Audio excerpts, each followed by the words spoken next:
kama wengi wanavyofikiri kwamba ni kitu ambacho unaweza kuhubiri kanisani. Wengine eti wanafanya nini? Angalia wale walivyopiga upofu. Wanakuja kanisani, tunafunga na kuomba ili Bwana aokoe. Mmefanya vyema, ndio. Si mnafunga na kuomba? Watu wameokoka.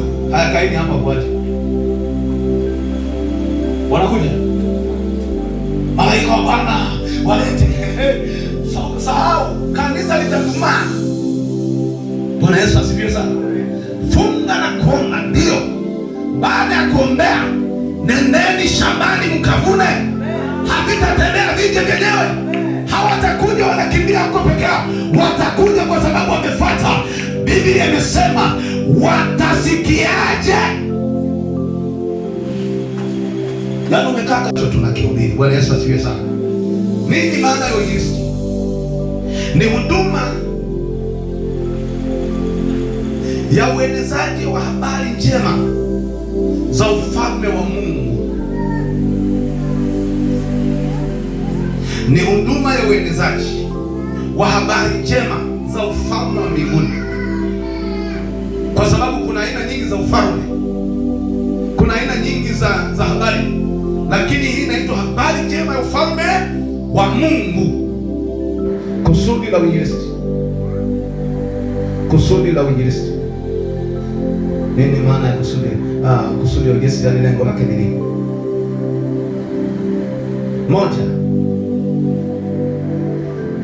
kuwakamilisha watakatifu. Kusudi la uinjilisti la kwanza ni kuwakamilisha watakatifu. Ili watakatifu wakamilike katika Kristo Yesu, ni lazima kuwepo na kitu kinaitwa uinjilisti. Angalia kitabu cha Mathayo sura ya 28 mstari wa 20. Kwa jina la Baba na Mwana na Roho Mtakatifu, na kuwafundisha kuyashika yote niliyowaamuru. Na tazama nipo pamoja nanyi siku zote hata ukamilifu wa dahari. Nini maana yake? Kwamba hivyo vitu mnavyoenda kuvifanya, uhakika nitakuwa pamoja na nyinyi. Msiogope kitu chochote mnapoenda kuhubiri nini? Injili. Hakikisheni kwamba mnaihubiri Injili, kwa sababu mimi niko pamoja nanyi, sitawapungukia.